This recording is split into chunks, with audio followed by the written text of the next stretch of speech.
બેસો બેસો.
ઓમ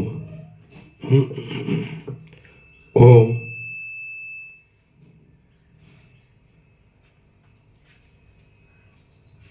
કેમ રે એમને કાલે સારું રહ્યું.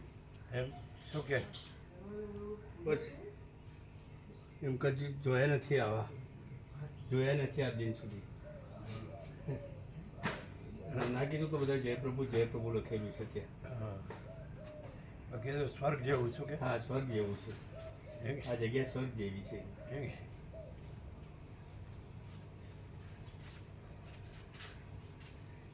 રાજસ્થાન કયા ગામના એટલે એ આપણી બોર્ડરની નજીકો જ છે તે ગામ ખબર નથી પણ અહીં બુઢાસણ બાજુ રહેતા હતા પહેલાં હા આ નજીકમાં સાબરકાંઠામાં. પછી રખિયાલમાં વેપાર પહેલાં કર્યો ક્યાં આગળ રખિયાલમાં જ કર્યો વેપાર પહેલાં બરાબર અને પછી તલોદ ગયા ત્યાં સરસ ચાલે છે એની દુકાન સરસ ચાલે છે અનાજનું ને હા મોટી દુકાન છે. હા સરહદ સરહદ ઉપર હા આપણી રાજસ્થાન આપણી ગુજરાતની સરહદ ઉપર રાજસ્થાનમાં રહે છે. બરાબર આપણી માઉન્ટ સરહદે આબુ બોર્ડર ઉપર.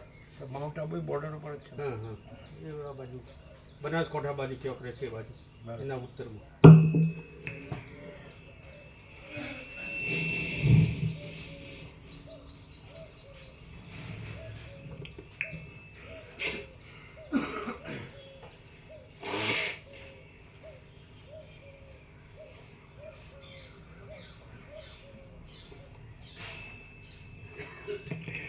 પરમ ચિદાકાશ પરમ જ્યોતિ અખંડ જ્યોતિ મહાચિદાકાશ સ્વયં પ્રકાશ સંપૂર્ણ પ્રકાશ પૂર્ણ બ્રહ્મ અનંત તેજગન અનંત ચેતગન પરમાકાશ કેવલ અનંત શુદ્ધ તેજઘન પરમાકાશ અખિલાત્મા પૂર્ણ બ્રહ્મ પરમાત્મા પરમ ચિદાકાશ પરમ જ્યોતિ અખંડ જ્યોતિ અનંત પૂર્ણ પરમ ચિદાકાશ परम शांति स्वयं सिद्ध स्वयं प्रकाश स्वयं पूर्ण स्वस्वरूप यही सब कुछ है, इसके सिवा कुछ नहीं है। शून्यभास अनंत कोटि महाकल्पो है ही नहीं। महाचिदाकाश स्वयं प्रकाश संपूर्ण प्रकाश महाचिदाकाश ज्योति अनंत अखंड अभेद महाचिदाकाश ज्योति महातत्व महासामान्य महाचिदाकाश स्वसंवेद्य સહજ નિર્વિકલ્પ મહાચિદાકાશ પરમ કૈવલ્ય પરમ શાંતિ પરમ ચિદાકાશ અનંત પૂર્ણ નિરપેક્ષ સત અનંત સંપૂર્ણ અપરિય નિર્ભ્રાંત નિરપેક્ષ વસિષ્ઠ રામ સ્થિતિ પ્રકરણ રાઉન્ડ 42મો રાઉન્ડ.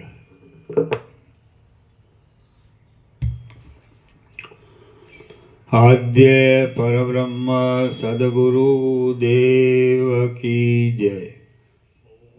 ઓમ શ્રી પરમાત્મને નમઃ.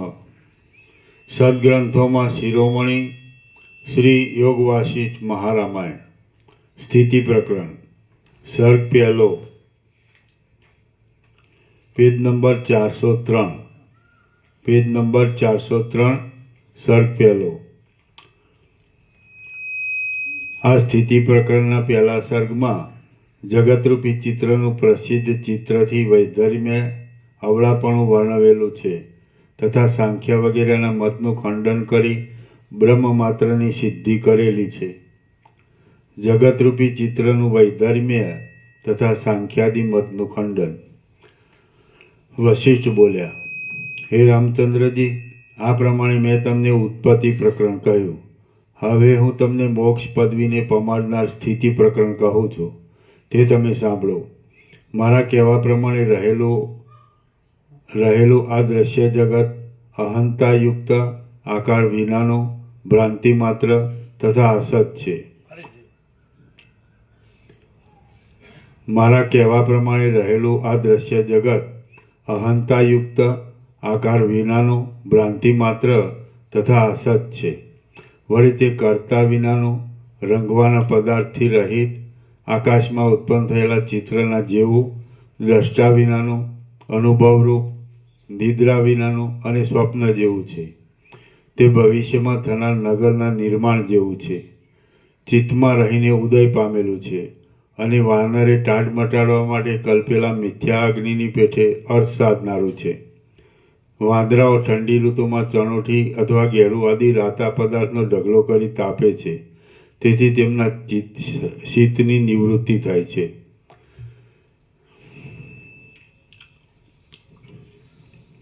સાધનારું બ્રહ્મથી તે અભિન્ન જુદું નથી, છતાં તે જુદાની પેઠે રહ્યું છે.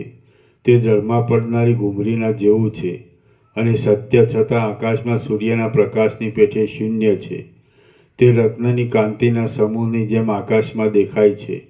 તે આધાર વિનાનું છે અને ગંધર્વનગરની પેઠે નિત્ય નિરાધાર છે.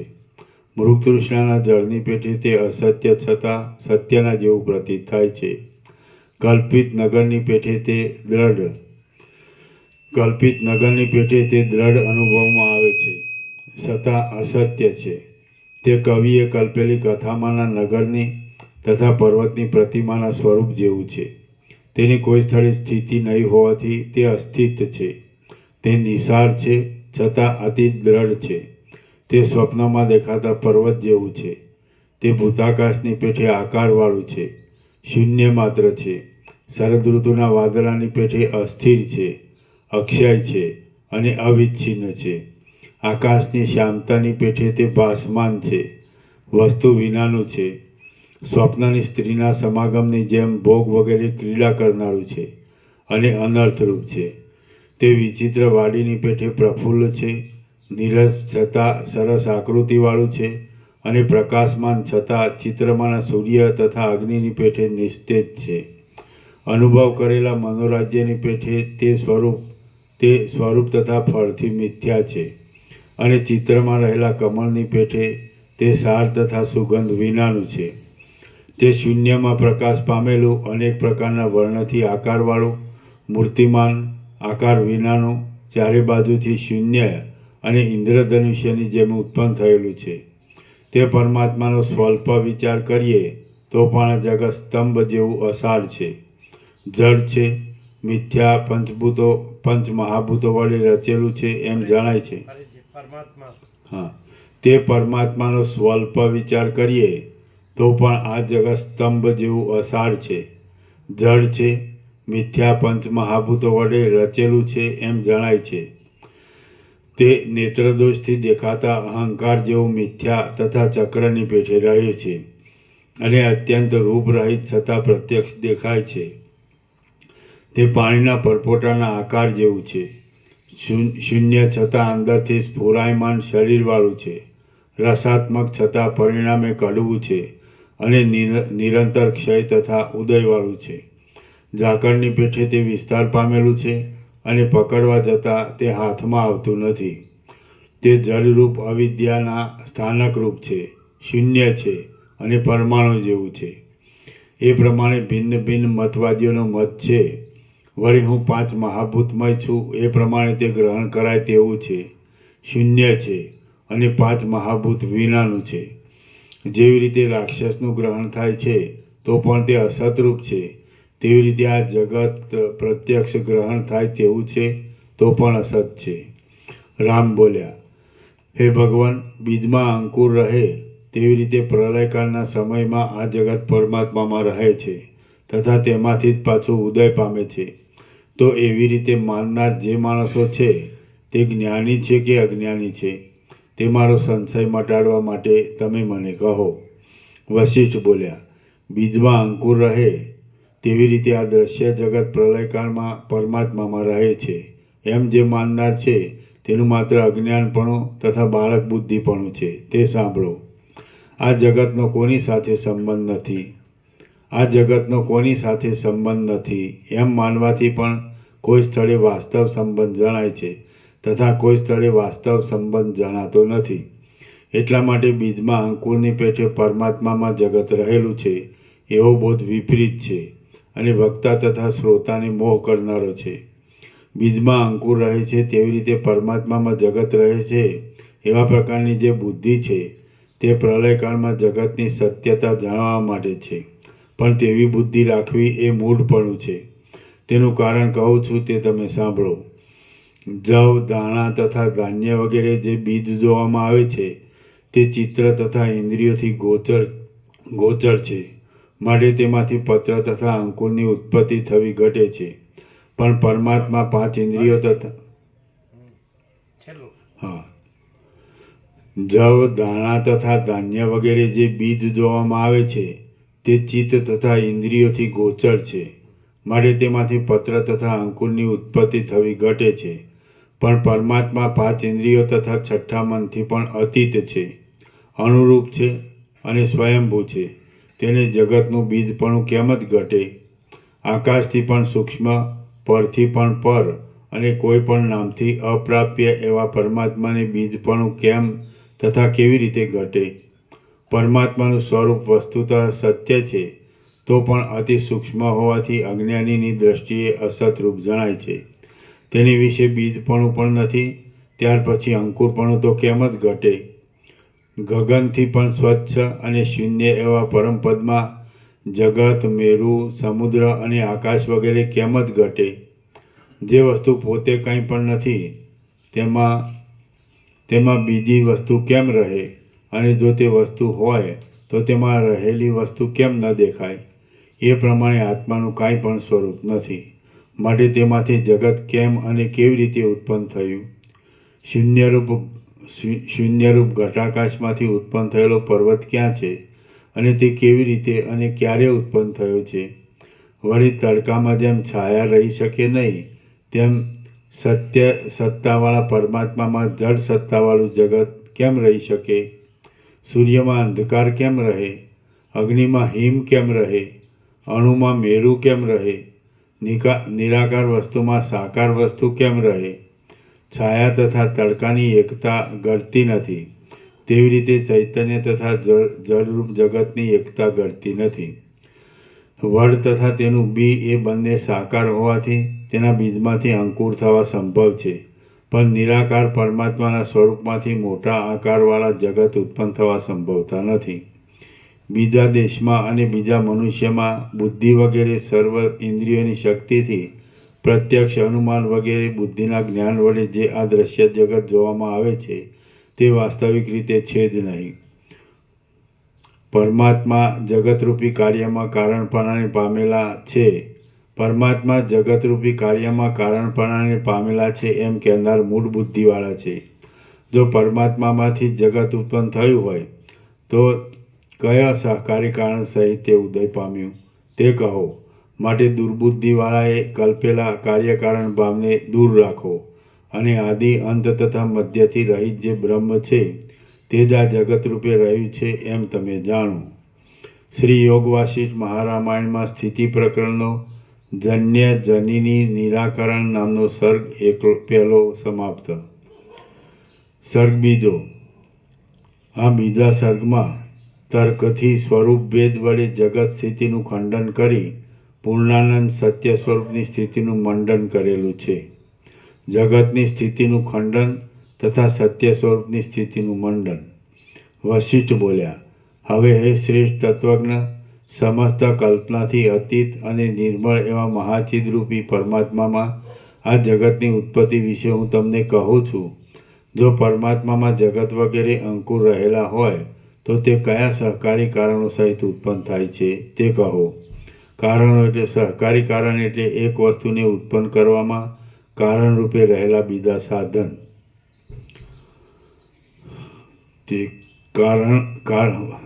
તે કહો. કારણ કે સહકારી કારણ વિના અંકુરની ઉત્પત્તિ કહેવી તે તો વંધ્યા સ્ત્રીને કન્યા ઉત્પન્ન થયા જેવી વાત છે. એમ કોઈ કન્યા ઉત્પન્ન થયેલી કોઈ દિવસ કોઈએ દીઠી નથી. હવે સહકારી કારણ વિના પણ જગત ઉત્પન્ન થયું છે એમ માનતા હો તો મૂળ કારણ પોતે જ જગતના સ્વભાવથી સ્થિતિ પામેલું છે. સર્ગના આરંભમાં બ્રહ્મ નિરાકારપણે સર્ગરૂપે આત્મામાં રહેલું છે. માટે તેમાં જન્ય ઉત્પન્ન થવા યોગ્ય અને જનક ઉત્પન્ન કરનારનો ક્રમ કેમ જ ઘટે? કદાપી એમ કહો કે પરમાત્મામાં પૃથ્વી વગેરે પોતે સહકારી કારણ રૂપે રહેલા છે તો પૃથ્વી ઉત્પન્ન થયા પહેલાં પોતે સહકારી કારણ કેમ જ બની શકે? એટલે કે ઉત્પત્તિ થયા વિના સહકારી કારણ પણ ન ઘટે તથા સહકારી કારણ વિના ઉત્પત્તિ ન ઘટે. એટલા માટે સહકારી કારણ સહિત જગત પ્રલયકાળમાં પરમપદમાં શાંત થાય છે અને ચિત્તમાંથી પાછો તેનો વિસ્તાર થાય છે એમ બાળકનું કહેવું છે. પણ વિદ્વાન માણસનું કહેવું નથી. માટે હે રામચંદ્રજી, આ જગત પ્રથમ હતું નહીં, વર્તમાનમાં છે નહીં અને ભવિષ્યમાં થશે નહીં. પેજ નંબર 406 ઉપરથી પેજ નંબર 406. માટે હે રામચંદ્રજી, આ જગત પ્રથમ હતું નહીં, વર્તમાનમાં છે નહીં અને ભવિષ્યમાં થશે નહીં. માત્ર ચેતન આકાશ આ પ્રમાણે જ પરમાત્મામાં પ્રકાશ પામે છે. હે રામ, જ્યારે આ જગતનો અત્યંત અભાવ છે ત્યારે અખિલ જગત બ્રહ્મનું જ સ્વરૂપ છે અને તેમાં અન્યથાપણું નથી. જે વસ્તુની પ્રધ્વંસા ભાવથી તથા અન્યોન્ય ભાવથી શાંતિ થાય છે તે વસ્તુ ચિત્તમાં શાંત થતી નથી અને શાંત થાય તો પણ નજરે દેખાય છે. કામ કર્મ વગેરે વાસનાના બીજ સહિત જો જગતની શાંતિ થતી હોય તો તેનો અત્યંત અભાવ થયો એમ જ કહેવાય. પણ ચિત્તની શાંતિ થયા વિના કામ કરવા વગેરેની શાંતિ થતી નથી. ત્યારે દ્રશ્યતાની શાંતિ કેમ જ થાય? માટે આ દ્રશ્ય જગતનો અત્યંત અભાવ છે એમ માન્યા વિના અનર્થનો ક્ષય કરવા માટે બીજી યુક્તિ નથી. આ જગત ચિદૈક રસ છે અને અણુ માત્ર પણ અચિદરૂપ નથી. એવું જ્યારે પાકું જ્ઞાન થાય ત્યારે આ હું છું અને આ હું નથી એ લોક પ્રસિદ્ધ વ્યવહાર ચિત્રકથા જેવો છે. આ જગત ચિદૈક રસ છે અને અણુ માત્ર પણ અચિદરૂપ નથી. એવું જ્યારે પાકું જ્ઞાન થાય ત્યારે આ હું છું અને આ હું નથી એ લોક પ્રસિદ્ધ વ્યવહાર ચિત્રકથા જેવો છે. આ પર્વત, આ પૃથ્વી, આ વર્ષ, આ કલ્પ, આ ક્ષણ, આ જન્મ મરણ, આ કલ્પાંતનો સરંભ, આ મહાકલ્પાંત, આ સર્ગનો પ્રારંભ, આ આકાશ વગેરે સૃષ્ટિનો ક્રમ, આ કલ્પના લક્ષણ, આ કોટી બ્રહ્માંડ, આ ચાલ્યા ગયેલા સર્ગો, આ ફરી આવેલા સર્ગો, આ દેવ તથા મનુષ્યના સ્થાનકના ભેદ અને આ 7 દ્વીપની તથા ત્રેતા વગેરે કાળની કલ્પના એ પ્રમાણે અનેક પ્રકારના ભેદોથી મહાચૈતન્યરૂપી પરમાકાશ અનંત રૂપે વીંટાઈને રહેલું છે. એવી રીતે આકાશમાં વિસ્તાર પામેલા સૂર્યના પ્રકાશ વડે પરમાણુના ભેદ જણાય છે. તેવી રીતે પ્રથમ શાંત રૂપે રહેલું આ જગત મહાચિત્ત પરમાકાશમાં પ્રકાશ પામે છે. ચૈતન્ય પોતે પોતાની અંદર ચમત્કારનું જે વમન કરે છે તે સર્ગ રૂપે જણાય છે, પણ તે રૂપ રહિત અને નિરાધાર છે. ખરું જોતાં મોટી શિલામાં સ્થિર થઈ રહેલી રેખાની પેઠે આ જગતનો ઉદય નથી, નાશ નથી, તેમ તે જતું નથી અને આવતું પણ નથી. નિરાકાર આકાશમાં જેવી રીતે તેથી જુદા નિરાકાર આકાશના ભાગ જણાય છે, તેવી રીતે નિર્મળ આત્મામાં પોતાની મેળે આ સર્ગ સ્ફુરે છે. જેવી રીતે જળમાં દ્રવપણું છે, વાયુમાં સ્પંદ છે, સમુદ્રમાં ગુમરી છે અને ગુણવાન મનુષ્યમાં ગુણ રહ્યા છે, તેવી રીતે ઉદય તથા અસ્તના આરંભ રૂપે રહેલું આ જગત એક વિજ્ઞાન ઘન શાંત બ્રહ્મરૂપે જ વિસ્તાર પામેલું છે.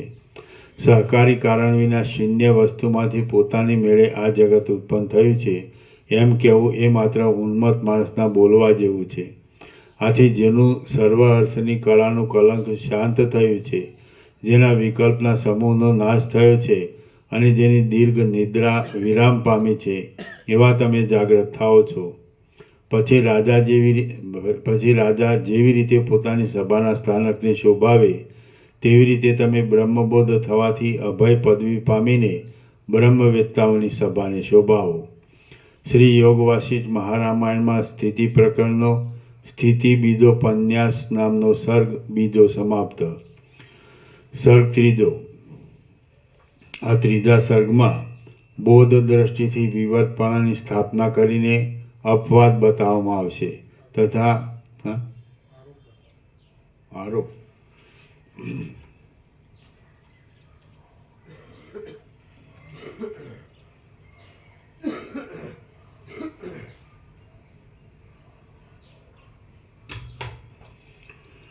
આ ત્રીજા સર્ગમાં બોધ દ્રષ્ટિથી વિવરપણાની સ્થાપના કરીને આરોપ બતાવવામાં આવશે તથા અજ્ઞાની દ્રષ્ટિથી જગતનું અનંતપણું છે એમ કહેવામાં આવશે.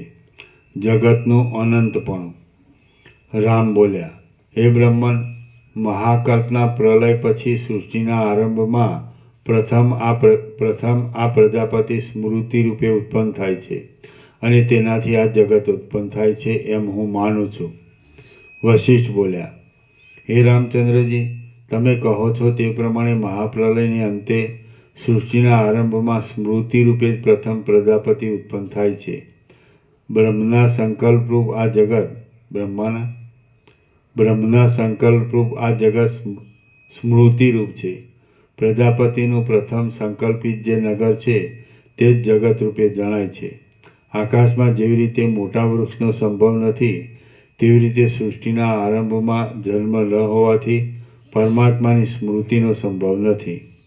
રામ બોલ્યા, હે બ્રહ્મન, સૃષ્ટિના આરંભમાં પૂર્વજન્મની સ્મૃતિનો સંભવ કેમ નથી તથા મહાપ્રલયના મોહ વડે પૂર્વકલ્પની સ્મૃતિનો કેમ નાશ થાય? વશિષ્ઠ બોલ્યા, પૂર્વે જે બ્રહ્માદિ દેવતાનો મહાપ્રલયમાં નાશ થયો છે તે સર્વ બ્રહ્મ પદવીને અવશ્ય પામી ગયા છે. માટે હે સુવ્રત, પૂર્વજન્મનો કર્તા કોણ છે તે તમે કહો. કારણ કે સ્મરણ કરનારની મુક્તિ થવાથી સ્મૃતિ નિર્મૂળપણાને પામી ગઈ. એટલા માટે સ્મરણ કરનારનો અભાવ હોવાથી સ્મૃતિ કેમ ઉત્પન્ન થાય? કારણ કે મહાકલ્પમાં સર્વનો અવશ્ય મોક્ષ થાય છે. ચૈતન્યરૂપી આકાશમાં અનુભવ હોવાથી અથવા અનુભવ ન થવાથી જે સ્મૃતિ છે તે જ જગતનું સ્થાનક છે. તેથી જ ચૈતન્ય પ્રભા દ્રશ્ય રૂપે દેખાય છે. એ પ્રમાણે આદિ અને અંત વિના પ્રકાશ પામતી ચૈતન્ય પ્રભા એ જ જગત છે.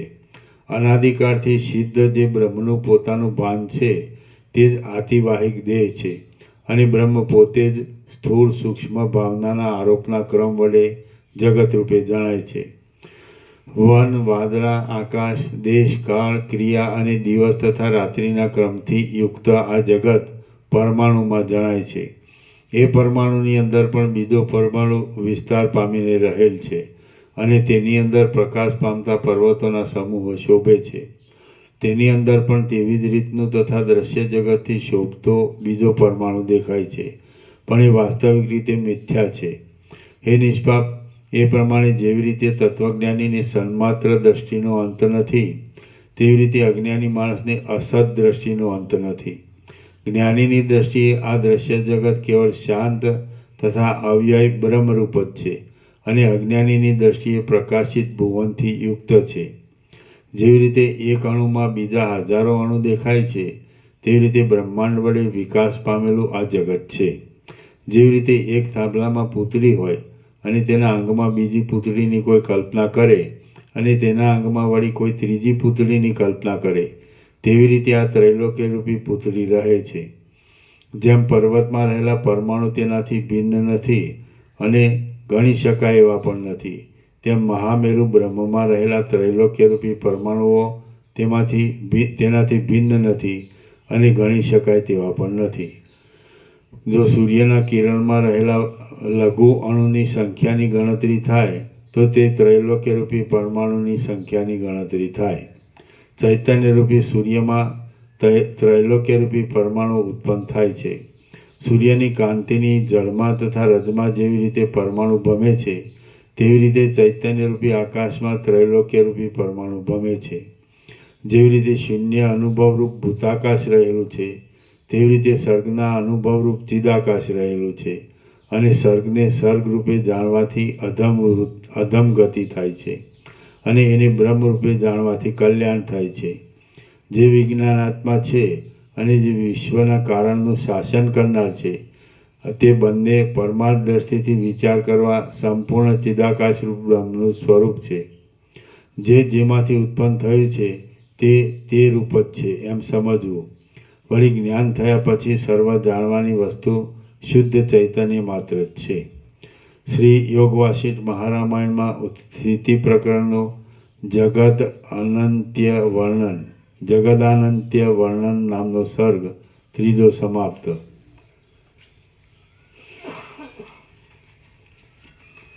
સર્ગ ચોથો. આ ચોથા સર્ગમાં ઇન્દ્રિય સહિત મન છે તે જ વિશ્વનું મૂળ છે, માટે તેનું છેદન થતાં દ્રશ્યનો અસંભવ દેખાવાથી જગત શૂન્ય જણાય છે એમ બતાવવામાં આવશે. જગતનું મૂળ મન છે, મનના નાશથી જગતની શૂન્યતા. વશિષ્ઠ બોલ્યા, હે રામ, ઇન્દ્રિયરૂપી સંગ્રામના જયરૂપી સેતુ વડે ભવસાગર તરી જવાય છે.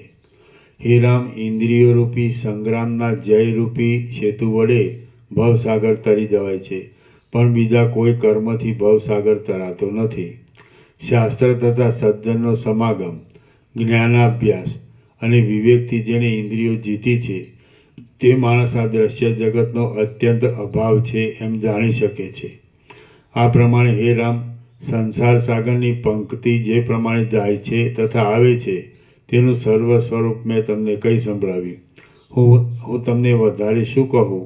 મન છે તે જ કર્મરૂપી વૃક્ષનો અંકુર છે, માટે તેનું છેદન કરવાથી કર્મરૂપી શરીરવાળા જગતરૂપી વૃક્ષનું છેદન થાય છે. હે રામચંદ્રજી, આ સર્વ જગત મનરૂપ છે, માટે મનની ચિકિત્સા કરવાથી સકળ જગતજાળરૂપી રોગની ચિકિત્સા થાય છે. મનનું દેહાકાર મનન છે તે સ્વપ્નની પેઠે ક્રિયા કરવાની સમર્થ દેહ રૂપે થાય છે. એટલે તો મન વિના દેહ ક્યાં દેખાય છે? આ દ્રશ્ય જગતનો અત્યંત અસંભવ છે એમ જાણ્યા વિના મનરૂપી પિશાચની 100 કલ્પો સુધી શાંતિ પણ નથી. મનરૂપી વ્યાધિની ચિકિત્સા કરવામાં આ દ્રશ્ય જગતનો અત્યંત અસંભવ એ જ ઉત્તમ ઔષધ છે. મન છે તે જ મોહ ઉત્પન્ન કરે છે, મનને લીધે જ જન્મ મરણ છે અને તે જ પોતાની ચિંતાના પ્રસાદથી બંધન પામે છે તથા મુક્ત થાય છે. મનનને લીધે ચિત્તની વૃદ્ધિ થવાથી આ જગત વિસ્તારવાળા આકાશમાં શૂન્ય ગંધર્વ નગરની પેઠે સ્ફુરે છે. પુષ્પના ગુચ્છામાં રહેલી સુગંધી જેમ પુષ્પમાં રહી છે છતાં તેથી જુદી જણાય છે, તેમ વૃદ્ધિ પામેલું આ જગત મનમાં સ્ફુરે છે તથા મનમાં રહેલું છે.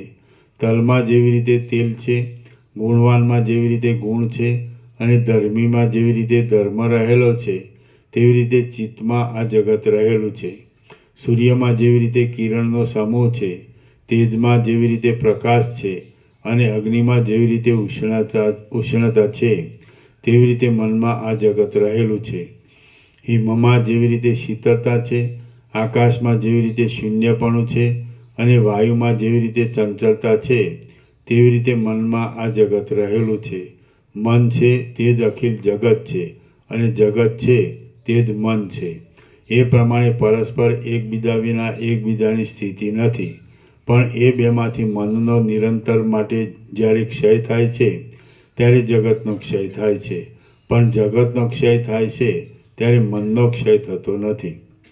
શ્રી યોગ વાસિષ્ઠ મહારામાયણમાં સ્થિતિ પ્રકરણનો સ્થિત્યંકુર કલન નામનો સર્ગ ચોથો સમાપ્ત. સર્ગ પાંચમો. આ પાંચમા સર્ગમાં ભૃગુ ઋષિ સમાધિમાં હતા તથા શુક્રાચાર્ય પર્વતમાં ક્રીડા કરતા હતા. તેવામાં તે શુક્રાચાર્યને અપ્સરાનું દર્શન થવાથી મોહથી તન્મય ભાવના થઈ એટલી કથા કહેવાશે. શુક્રાચાર્યની અપ્સરાનું દર્શન અને તેથી તેમને થયેલી તન્મયતા. રામ બોલ્યા, હે ભગવાન, હે સર્વધર્મને જાણનારા, હે પૂર્વાપરના ઉત્તમ વેદતા, બહાર સ્ફુરી રહેલો આ સંસાર મનમાં કેવી રીતે સ્ફુરી રહેલો છે? હે અપાપ, બહાર વૃદ્ધિ પામેલો આ સંસાર મનમાં કેવી રીતે સ્ફુરે છે? તે તમે સ્પષ્ટ દ્રષ્ટાંત આપીને મને સમજાવો. વશિષ્ઠ બોલ્યા, હિન્દુ બ્રાહ્મણના 10 પુત્રોના મનમાં દ્રઢ થયેલા જગત જે પ્રમાણે સ્થિર થઈને રહેલા હતા તે જ પ્રમાણે મનમાં આ જગત રહેલું છે. ઇન્દ્રજાળની કળાથી વ્યાકુળ થયેલા લવણ રાજાને જેવી રીતે ચંડાળપણું પ્રાપ્ત થયું હતું તેવી રીતે આ જગત મનમાં રહેલું છે. શુક્રાચાર્યને ઘણા કાળ સુધી સ્વર્ગ ભોગ ભોગવવાની ઈચ્છાથી જેવી રીતે ભોગાધીનાપણું થયું, સંસારીપણું તથા ભોગેશ્વરપણું થયું હતું, તેવી રીતે આ જગત મનમાં રહેલું છે.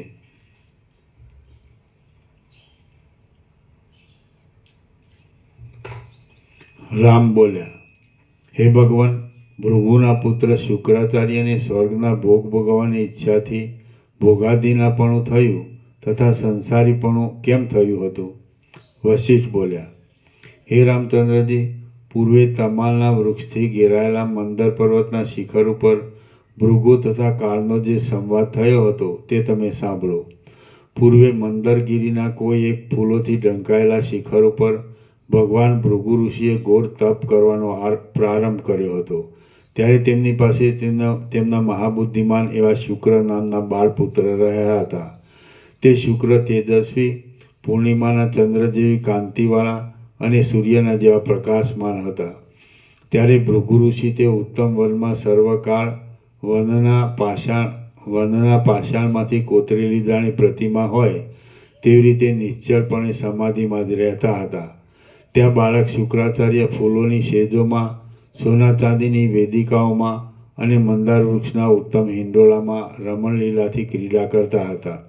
સ્વર્ગ અને પૃથ્વીની વચ્ચે વિશ્વામિત્ર ઋષિના નિર્માણ કરેલા સર્ગમાં જેવી રીતે ત્રિશંકુ નામના રાજા રહ્યા છે તેવી રીતે શુક્રાચાર્ય વિદ્યા તથા અવિદ્યાની વચ્ચે મોટી આપત્તિ પામ્યા હતા.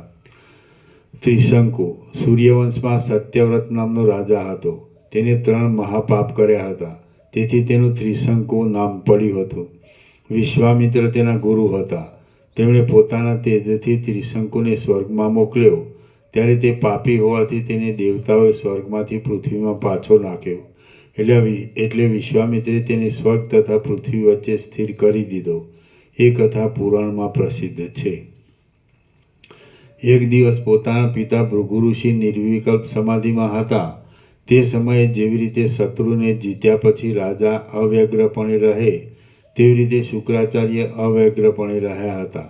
તેવામાં ક્ષીર સમુદ્રના મંથનથી ઉત્પન્ન થયેલા લક્ષ્મીજી જેમ જનાર્દન ભગવાનની દ્રષ્ટિમાં આવે તેમ આકાશમાર્ગમાં ચાલી જતી એક અપ્સરા તેમની દ્રષ્ટિએ આવી.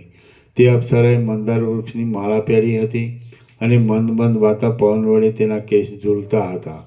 તે ચાલતી હતી, તેથી તેના હાર તથા ઝાઝર ઝમકતા હતા. સુગંધથી તે આકાશ તથા પવનને સુગંધયુક્ત કરતી હતી. લાવણ્યમયી લતાના જેવું તેનું સ્વરૂપ હતું અને મદને લીધે તેના નેત્ર રાતા હતા. પોતાના દેહની કાંતિરૂપી ચંદ્રના કિરણથી તે ત્યાંના દેશને અમૃતમય કરતી હતી. તેથી સંપૂર્ણ ચંદ્રમાને જોઈને જેમ સમુદ્રને ક્ષોભ થાય તેમ તે અપ્સરાને જોઈને શુક્રાચાર્યનું મન ક્ષોભ પામ્યું અને અપ્સરા પણ શુક્રાચાર્યનું મુખ જોઈને કામવશ થઈ ગઈ.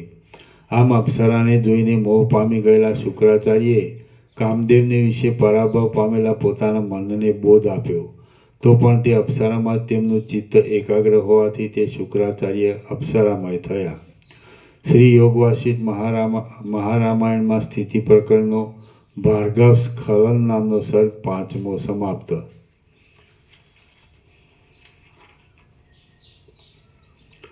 સર્ગ 6. આ 6થા સર્ગમાં શુક્રાચાર્ય મન વડે સ્વર્ગમાં ગયા. ત્યાં ઇન્દ્ર દેવતાએ તેમનું સન્માન કરી પોતાની પાસે બેસાડ્યા એટલી કથા કહેવાશે. શુક્રાચાર્યનું સ્વર્ગમાં જવું અને ત્યાં તેમનું સન્માન. વશિષ્ઠ બોલ્યા, હે રામ, ત્યાર પછી તે અપ્સરાનું મન ધ્યાન કરતાં શુક્રાચાર્ય પોતાના નેત્ર મીંચીને મનોરાજ્ય કરવાનો પ્રારંભ કર્યો. આ મારી પાસે રહેલી અપ્સરા આકાશ માર્ગે ઇન્દ્રના ભુવનમાં ચાલી જાય છે. તેની પાછળ ચાલતો હું પણ દેવો જેમાં વિહાર કરે છે તેવા સ્વર્ગમાં આવ્યો છું. આ કોમળ મંદારના પુષ્પના ઘરેણાથી સુંદર તથા સુવર્ણ જેવા શોભિતા શરીરવાળા દેવો છે. લોચનના ઉલ્લાસથી પ્રત્યક્ષ નજરે આવેલી નીલકમળના જેવી દ્રષ્ટિવાળી, મુગ્ધ હાસ્યથી શોભતી અને મૃગના જેવા નેત્રવાળી સુંદર આ અપ્સરાઓ છે. પારિજાત વગેરે પુષ્પની માળાથી શોભતા, એકબીજાનું પ્રતિબિંબ પડવાથી વિશ્વરૂપ હરિના જેવા આકારના હર્ષ પામતા અને પ્રકાશ પામતા આ દેવો છે.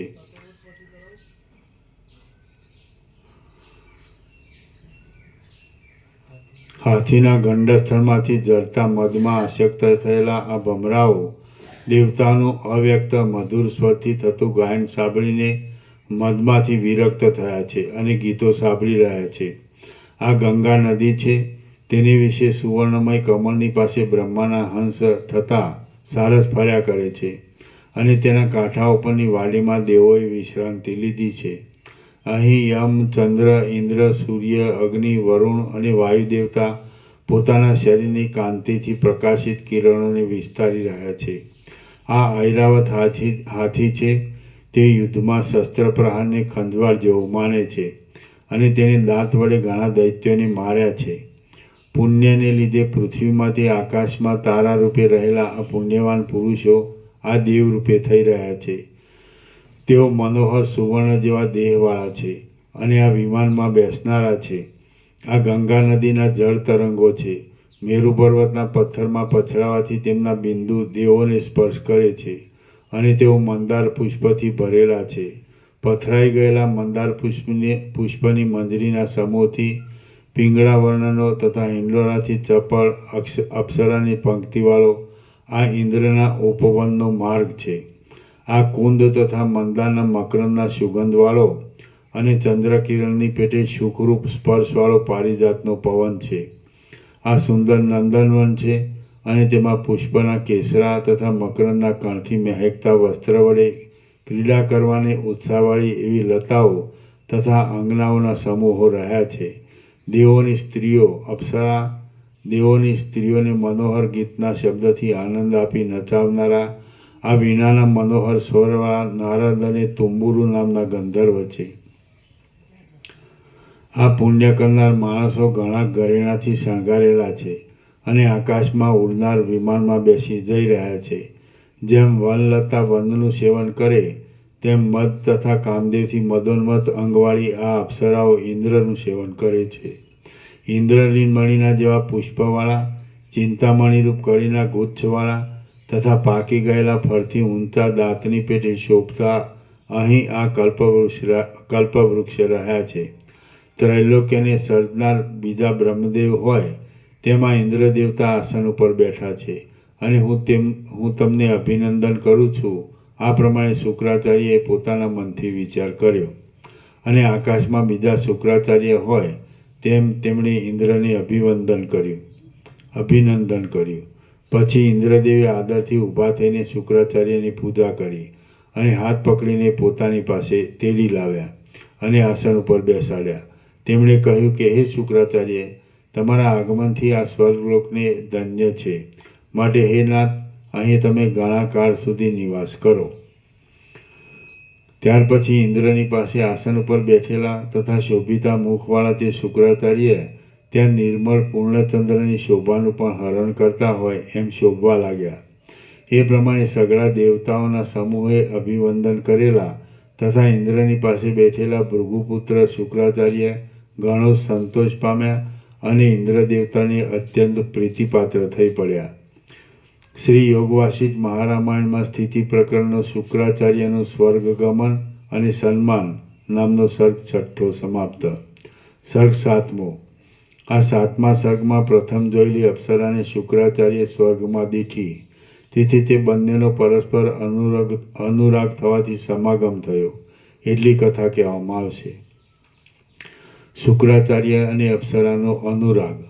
વશિષ્ઠ બોલ્યા, હે રામ, આ પ્રમાણે શુક્રાચાર્ય પોતાના તેજથી મરણના દુઃખનો અનુભવ કર્યા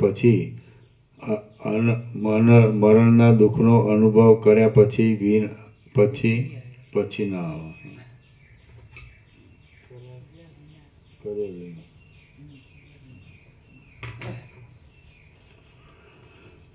વશિષ્ઠ બોલ્યા, હે રામ,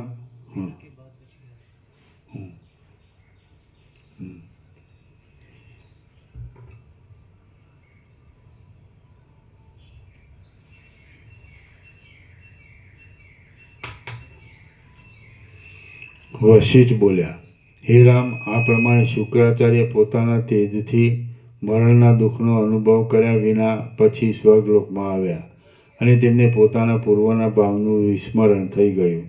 એક મુહૂર્ત સુધી ઇન્દ્રની પાસે વિશ્રાંતિ લીધા પછી સ્વર્ગ સુખથી આનંદ પામેલા તે શુક્રાચાર્ય સ્વર્ગમાં વિહાર કરવા માટે ઊભા થયા. સારસ જેવી રીતે નલિનીની પાસે જાય તેવી રીતે શુક્રાચાર્ય સ્ત્રીઓની અત્યંત પ્રિય એવી સ્વર્ગની શોભા જોઈને સ્ત્રી સમૂહને જોવા લાગ્યા. તેવામાં એ ભાર્ગવે મૃગબાલાના જેવા નેત્રવાળી જે અપ્સરાને પ્રથમ જોઈ હતી તેને તેમણે વનના સીમા ભાગમાં એક આંબાની વેલની જેમ બીજી સ્ત્રીઓની વચમાં જોઈ. હે રામ, તે અપ્સરા પણ શુક્રાચાર્યને જોઈને પરવશપણાને પામી ગઈ. ચંદ્રકાંતમણી ચંદ્રજ્યોત્સનાને જોઈને જળ સ્ત્રવે તેવી રીતે વિલાસથી ચપળ આકૃતિવાળી તે અપ્સરાને જોઈને શુક્રાચાર્યના અંગમાંથી પરસેવાના ટીપા પડવા માંડ્યા. આકાશમાં વિલાસ કરનારી શીતળ ચંદ્રજ્યોત્સના ઉપર ચંદ્રકાંતમણી દ્રષ્ટિ કરે તેમ પસીના જળજળતા અંગવાળા તે શુક્રાચાર્યે તે અપ્સરા પર દ્રષ્ટિ કરી. ત્યાં શુક્રાચાર્યની દ્રષ્ટિથી તે અપ્સરા પણ તત્પરાયણ થઈ ગઈ. રાત્રિએ પતિના વિયોગથી વિલાપ કરનારી ચક્રવાકની સ્ત્રી પ્રાતઃકાળે પોતાના પતિ ચક્રવાકને જોઈને પ્રેમરસથી વિકાસ પામે તેવી રીતે શુક્રાચાર્યને જોઈને તે અપ્સરા વિકાસ પામવા લાગી. આમ તે બંને સાથે જ એકબીજામાં અનુરક્ત થઈ ગયા. આથી પ્રાતઃકાળમાં સૂર્ય તથા કમલિનીના સમાગમથી જેવી શોભા થાય છે તેવી ત્યાં શોભા થઈ રહી. તે નંદનવનનો પ્રદેશ સંકલ્પિત અર્થ આપનાર હતો, તેથી તે અપ્સરાના અંગને પરવશ કરીને શુક્રાચાર્યે તેને કામદેવને અર્પણ કરી. એટલે તેના કોમળ અંગો પર કામદેવના બાણોની વૃષ્ટિ થવા લાગી. કમળપત્રો પર મેઘની ધારા પડવાથી જેમ તેને કંપ થાય છે તેમ તે અપ્સરાને કામદેવથી કંપ થવા લાગ્યો. તેથી મંદ મંદ પવનથી ચલાયમાન થતી પુષ્પની મંજરીના જેવી તેની સ્થિતિ થઈ હતી.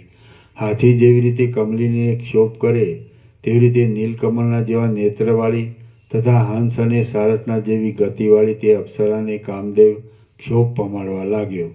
એ જ પ્રમાણે તે અપ્સરાની સ્થિતિ જોઈને સંકલ્પિત અર્થને સિદ્ધ કરનાર શુક્રાચાર્યે મહાદેવજી સંહારનો સંકલ્પ કરે તેવી રીતે અંધકારનો સંકલ્પ કર્યો.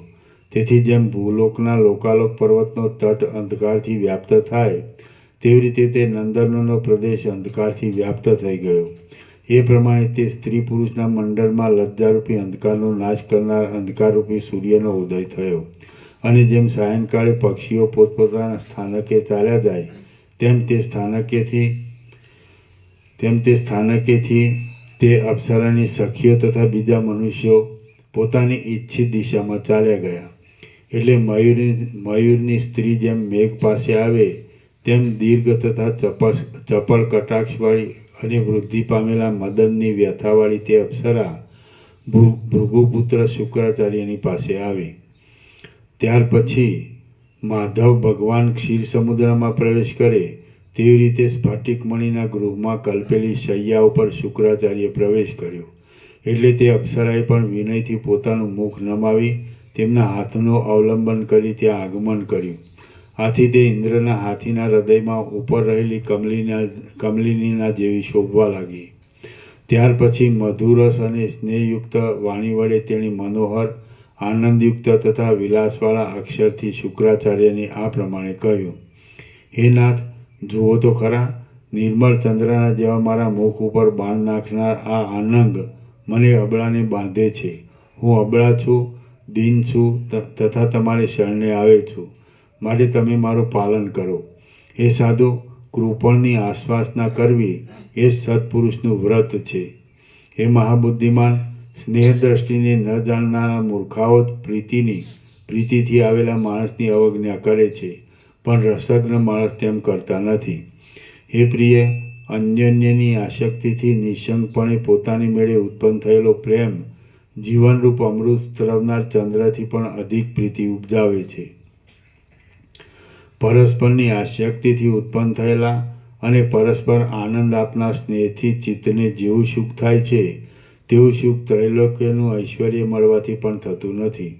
હે માનદ, ચંદ્રકિરણનો સ્પર્શ થવાથી રાત્રિએ કુમુદિનીને જેવું સુખ થાય છે તેવું તમારા ચરણના સ્પર્શથી મને સુખ થયું છે. હે સુંદર, ચંદ્રના કિરણોરૂપી રસના પાનથી જેવી રીતે ચપળ ચકોરી જીવે છે તેવી રીતે તમારા સ્પર્શરૂપી અમૃતના પાનથી હું જીવું છું.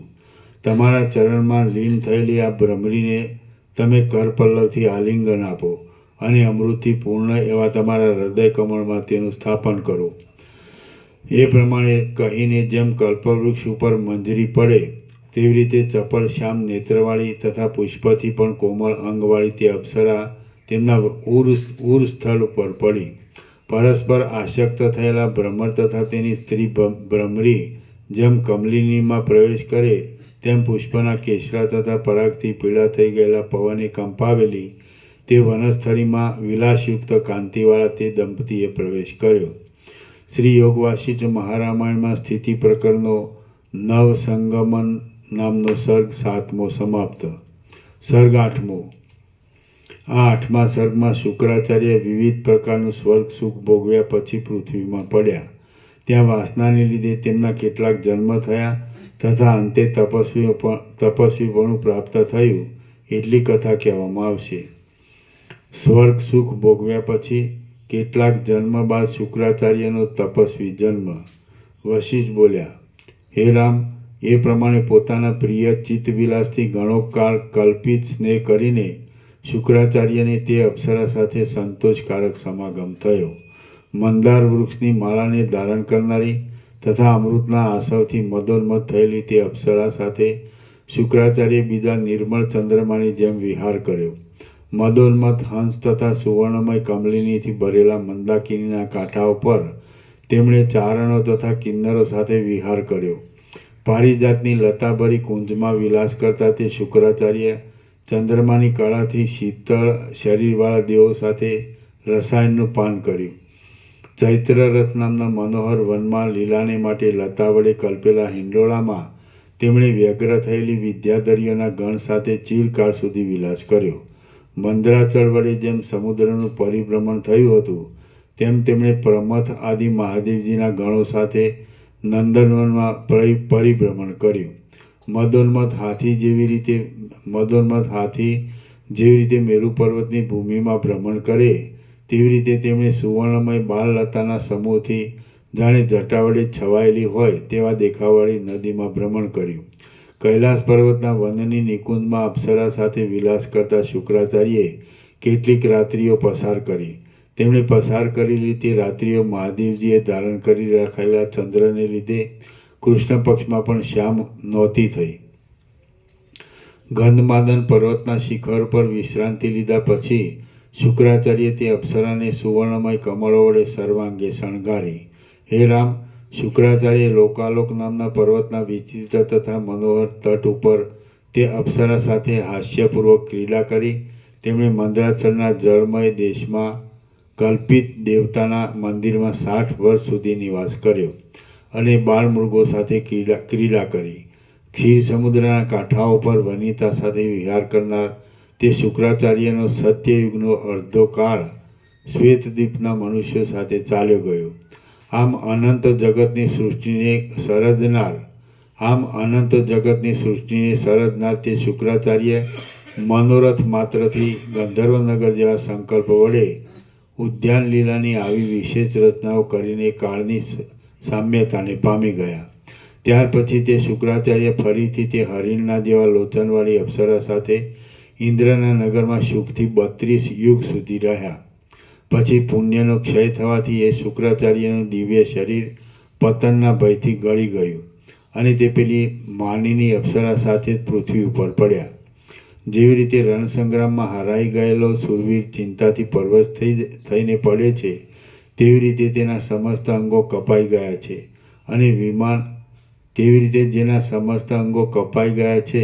અને વિમાન વગેરે આનંદનું સાધન જેમનું હરાઈ ગયું છે, એવા તે શુક્રાચાર્ય પૃથ્વી ઉપર પડ્યા. પાણીનું ઝરણ પથ્થર ઉપર પડવાથી જેમ તેના 100 વિભાગ થાય, તેમ પૃથ્વી ઉપર પડેલા તે શુક્રાચાર્યનું શરીર દીર્ઘ ચિંતા સહિત 100 પ્રકારનું થયું. આ પ્રમાણે વિંખાઈ ગયેલા દેહવાળા તે શુક્રાચાર્યના તથા અપ્સરાના દુઃખથી યુક્ત થયેલા જીવોએ માળા વિનાના પક્ષીઓની જેમ આકાશમાં પ્રવેશ કર્યો. ત્યાર પછી શુક્રાચાર્યના જીવે ચંદ્રકિરણથી થયેલા હિમપણાને પામીને સાલમાં પ્રવેશ કર્યો. પછી દશાણ દેશના કોઈ બ્રાહ્મણે એ પાકેલા સાલનું ભોજન કર્યું. તેથી તેના વીર્યપણાને પામીને તે તેની સ્ત્રીના ગર્ભમાં રહ્યા. એ પ્રમાણે શુક્રાચાર્યનો દશાણ દેશના બ્રાહ્મણને ઘેર પુત્ર રૂપે જન્મ થયો. ત્યાર પછી મુનિઓના સમાગમથી તે અનિંદિત ઈલાવૃત ખંડમાં રહ્યા અને ત્યાં એક મન્વંતર સુધી તેમણે ઉગ્ર તપ કર્યું.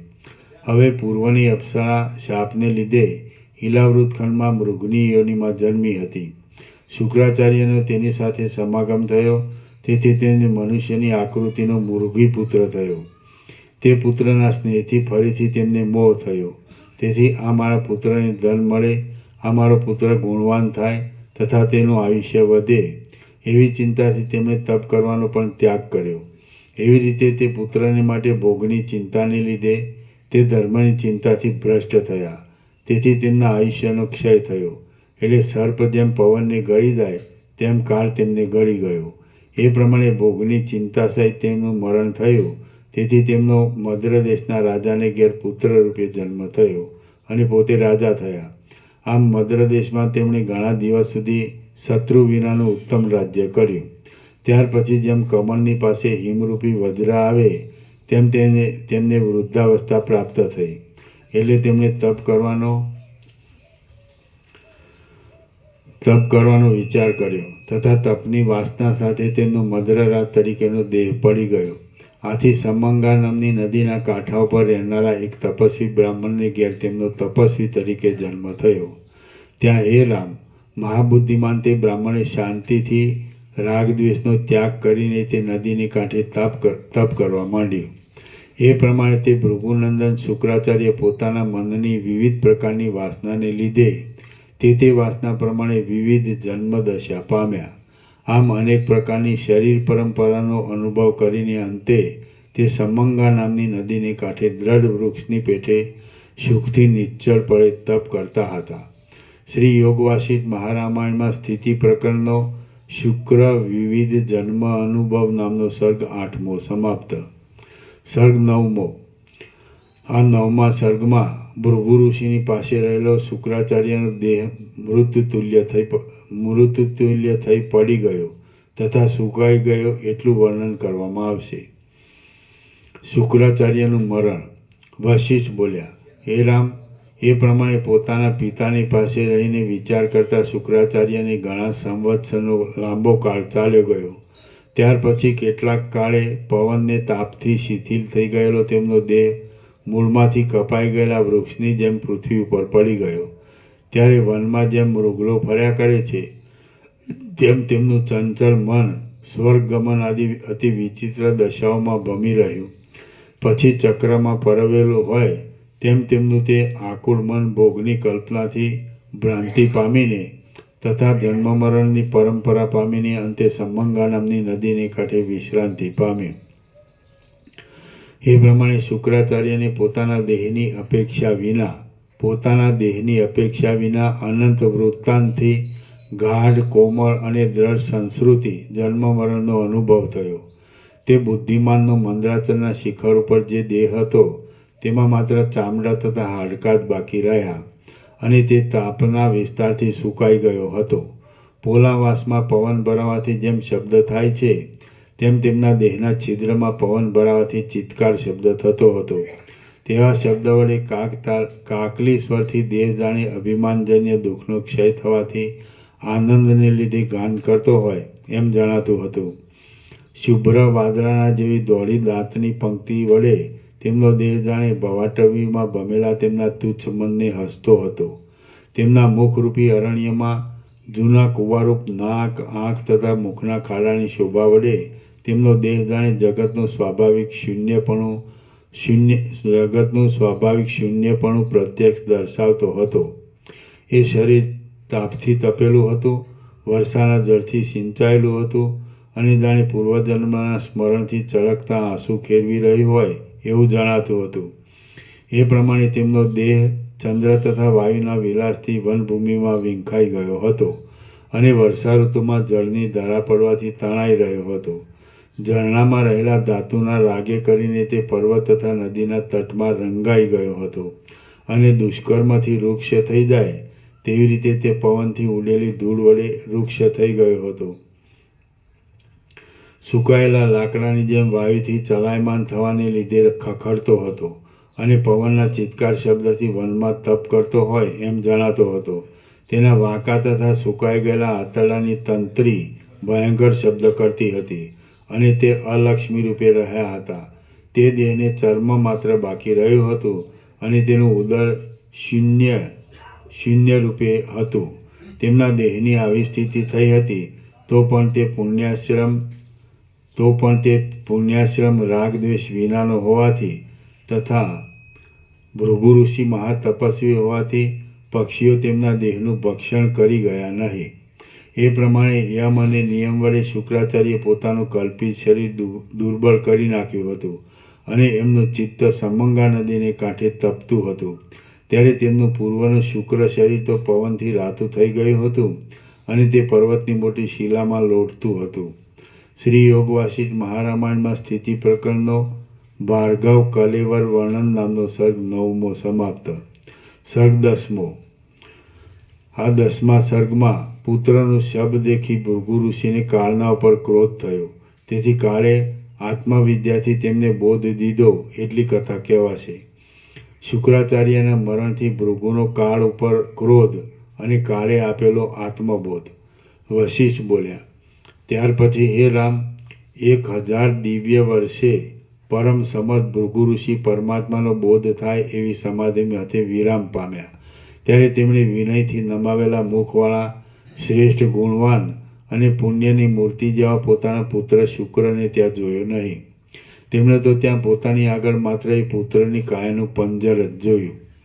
તે દુર્ભાગ્ય અને દરિદ્રતાની જાણે સાક્ષાત મૂર્તિ જેવું હતું. તાપથી સુકાઈ ગયેલા તેમના શરીરના છિદ્રમાં તેતર પક્ષી માળા બાંધીને રહેલા હતા અને સુકાઈ ગયેલા આંતરડાવાળી તેમની ઉદરરૂપી ગુફાની છાયામાં દેડકાઓએ વિશ્રાંતિ લીધી હતી. તેમના નેત્રના ખાડામાં નવા કીડાએ પોતાના ઈંડા મૂક્યા હતા અને પડખાના હાડપિંજરમાં કોશેટો કરનારા કીડા રહેતા હતા. વરસાદની ધારાથી જેના આંતરડા ધોવાઈ ગયા છે તેવી સુકાઈ ગયેલી હાડકાની પંક્તિએ ઇષ્ટ તથા અનિષ્ટ ફળ આપનાર પૂર્વની વાસનાનું અનુકરણ કર્યું હતું. શિવલિંગ ઉપર કપૂર ચડાવવાથી જેવી ધોળાશ થાય તેવી તેમના માથાની ખોપરી ધોળી થઈ ગઈ હતી. તેમની ડોક સીધી હતી, તેની અંદરની નસ સુકાઈ ગઈ હતી અને માત્ર હાડકાં તેમાં અવશેષ રહેલા હતા. તે લાંબી થઈ જાણે વાસનાને અનુસરી રહી હોય એમ જણાતું હતું. એના નાકની ડાળીમાંથી વરસાદની ધારા વડે તેનું માંસ છિન્નભિન્ન થઈ ગયું હતું અને તે દોડી દાંડી મુખમંડળના મધ્યભાગની સીમા ધારણ કરીને રહી હતી. તેમની લાંબી કાંધ ઉપર મુખ ઊંચું થઈ રહ્યું હતું અને તે જાણે આકાશમાં ગયેલા પ્રાણી માટે ઊંચે જોઈ રહ્યું હોય એમ જણાતું હતું.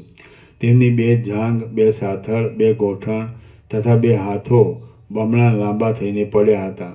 આથી પરલોકના લાંબા માર્ગમાં જવાની બીકથી તે જાણે 8 દિશામાં પલાયન કરવાની નીકળ્યા હોય એમ જણાતું હતું. ખાલી સુકાઈ ગયેલું તથા ફક્ત ચામડું જ જેમાં બાકી રહેલું છે તેવું તેમનું પેટ શૂન્ય હોવાથી અજ્ઞાનીના હૃદયમાં રહેલી શૂન્યતા દર્શાવતું હોય એમ જણાતું હતું. એ પ્રમાણે દુઃખરૂપી હાથીને બાંધવાના સ્તંભરૂપ પોતાના પુત્રનું સુકાઈ ગયેલું શબ જોઈને ભૃગુ ઋષિ પૂર્વાપરનો વિચાર કર્યા વિના ઊભા થયા. તેના પર દ્રષ્ટિ કરતા વાર જ અરે આ મારો પુત્ર મરી ગયો છે કે શું? એવો એમના મનમાં તર્ક આવ્યો. તેથી ભવિષ્યનો વિચાર કર્યા વિના પોતાના પુત્રને મરેલો જોઈને તેમને કાળ ઉપર અતિ ક્રોધ ઉત્પન્ન થયો. મારા પુત્રનું કાળે અકાળ મરણ કર્યું છે એમ ધારીને ભૃગુ ઋષિ ક્રોધથી કાળને શાપ આપવા તત્પર થયા. તે સમયે પ્રજાનો સંહાર કરનારો અરૂપી કાળ રૂપ ધારણ કરીને મુનિની પાસે હાજર થયો. તેણે ખડગ તથા પાશ ધારણ કર્યા હતા અને કુંડળ તથા કવચથી તે યુક્ત હતો.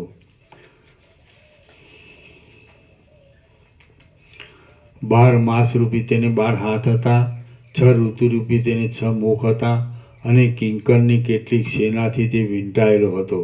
તેના શરીરમાંથી જ્વાળાનો સમૂહ નીકળતો હતો.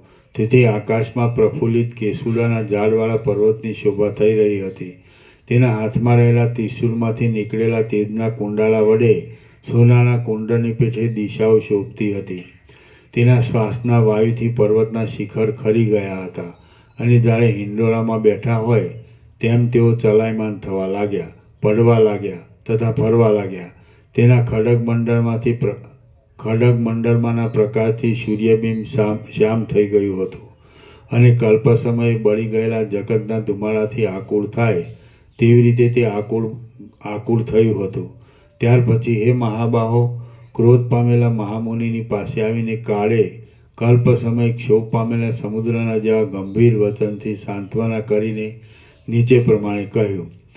હે મુનિ, લોકની સ્થિતિને જાણનાર તથા પર અપરને જોનાર મહાત્માઓ અન્યના અપરાધરૂપ નિમિત્ત હોય તો પણ મોહ પામતા નથી.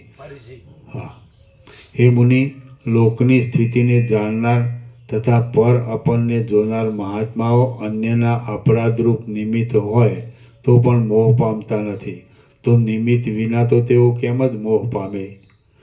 તમે અનંત તપ કરનાર બ્રાહ્મણ છો અને અમે નિયતિનું પાલન કરનાર છીએ. તેથી તમે પૂજ્ય છો એમ માની હું તમારી પૂજા કરું છું. પણ તમારા શાપ વગેરેના ભયથી હું તમારી પૂજા કરું છું એમ તમે સમજશો નહીં. માટે હે અબુદ્ધ, મને શાપ દઈને તમે તમારા તપનો નાશ કરો નહીં. કલ્પકાળના મોટા અગ્નિથી મારો નાશ થયો નથી તો તમે મને શાપથી કેમ બાળી શકશો? મેં બ્રહ્માંડની કેટલીક પંક્તિનો નાશ કર્યો છે. કોટી રુદ્રને હું ગળી ગયો છું અને અસંખ્ય વિષ્ણુનું પણ મેં ભક્ષણ કર્યું છે. મેં બ્રહ્માંડની કેટલીક પંક્તિનો નાશ કર્યો છે. કોટી રુદ્રને હું ગળી ગયો છું અને અસંખ્ય વિષ્ણુનું પણ મેં ભક્ષણ કર્યું છે. તો હે મુનિ, અમે કયે સ્થળે સમર્થ નથી થયા? હે બ્રહ્મન, અમે ભોગતા છીએ તથા તમે અને બીજાઓ અમારું ભોજન છો. આ પ્રમાણે એકબીજાની ઈચ્છા તથા દ્વેષ વિના સ્વાભાવિક મર્યાદા રહી છે. અગ્નિની શિખા પોતાની મેળે ઊંચી જાય છે, જળ નીચા પ્રદેશમાં જાય છે, ભોજન ભોગતા પાસે જાય છે અને સૃષ્ટિ અંત કરનાર કાળ પાસે પોતાની મેળે જાય છે. આ સમગ્ર જગત મારા ભોજન રૂપે જ કલ્પેલું છે. કારણ કે પરમાત્મા પોતે જગત રૂપે પ્રકાશ પામે છે અને પોતે જ તેનો સંહાર કરે છે. કલંક વિનાની તાત્વિક દ્રષ્ટિથી વિચાર કરતા કોઈ કરતા નથી તેમ ભોગતા પણ નથી અને કલંકવાળી અજ્ઞાની દ્રષ્ટિથી વિચાર કરતા ઘણા કરતા છે. પણ હે બ્રહ્મન, કલંક વિનાની તાત્વિક દ્રષ્ટિથી વિચાર કરતા કોઈ કરતા નથી, તમે તેમ ભોગતા પણ નથી. અને કલંકવાળી અજ્ઞાની દ્રષ્ટિથી વિચાર કરતા ઘણા કરતા છે. પણ હે બ્રહ્મન, જેને તત્વનો સાક્ષાત્કાર થયો નથી તેણે જ માત્ર કર્તાનું કર્તાપણું તથા અકર્તાપણું કલ્પેલું છે. પણ હે બ્રહ્મન, જેને તત્વનો સાક્ષાત્કાર થયો નથી તેણે જ માત્ર કર્તાનું કર્તાપણું અને અકર્તાપણું કલ્પેલું છે. પણ જેને તત્વજ્ઞાન છે તેને કર્તા તથા અકર્તાપણું નથી. પણ જેને તત્વજ્ઞાન છે તેને કર્તા તથા અકર્તાપણું નથી. વૃક્ષના સમૂહમાં પુષ્પો તથા ભુવનોમાં પ્રાણી માત્ર પોતાની મેળે આવે છે તથા જાય છે. વૃક્ષના સમૂહમાં પુષ્પો તથા ભુવનોમાં પ્રાણી માત્ર પોતાની મેળે આવે છે તથા જાય છે અને તેના નામ વગેરે કલ્પાય છે. પાણીમાં રહેલા ચંદ્રબિંબના ચલનમાં કર્તાપણું તથા અકર્તાપણું સત્ય નથી, તેમ અસત્ય પણ નથી. એવી રીતે સૃષ્ટિમાં કાળનું કર્તાપણું તથા અકર્તાપણું સમજવાનું છે. રજ્જુમાં સર્પની કલ્પના કરે તેવી રીતે મન મિથ્યા ભ્રમરૂપી ભોગમાં કર્તાપણાની તથા અકર્તાપણાની કલ્પના કરે છે. માટે હે મુનિ, તમે આકુળ થઈને રજ્જુમાં સર્પની કલ્પના કરે તેવી રીતે મન મિથ્યા ભ્રમરૂપી ભોગમાં કર્તાપણાની તથા અકર્તાપણાની કલ્પના કરે છે. હા,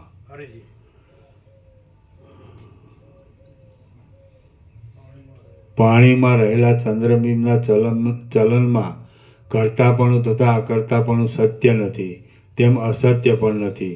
એવી રીતે સૃષ્ટિમાં કાળનું કર્તાપણું તથા અકર્તાપણું સમજવાનું છે.